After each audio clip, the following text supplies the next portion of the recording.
ओम नमः शिवाय। नर्मदे हार शिवाय नर्मदेश्वर शिवलिंग आर्ट में आपका स्वागत है। आप देख सकते हो बहुत ही सुंदर घर में पूजा के लिए बेस्ट 2 इंच नर्मदेश्वर शिवलिंग जो कि एक ही पत्थर से निर्मित है।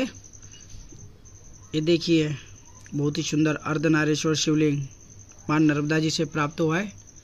आप देख सकते हो बहुत ही सुंदर है, 2 इंच का है, अंगूठे आकार। घर में सबसे बेस्ट पूजा के लिए यूज़ करते हैं इसे। और ये देखिए बहुत ही सुंदर नर्मदा स्टोन जलाधारी, आप देख सकते हो बहुत ही सुंदर फुल सेट नर्मदेश्वर शिवलिंग। यदि आपको घर में पूजा के लिए चाहिए तो आप हमसे संपर्क कर सकते हो। ये देखिए बहुत ही सुंदर ऑनलाइन शॉपिंग हो सकती है। 2 इंच शिवलिंग है और 4 इंच जलाधारी है, प्लस नाग जी, त्रिशूल नंदी जी। ये देखिए बहुत ही सुंदर दिख रहा। घर में बेस्ट पूजा के लिए 2 इंच।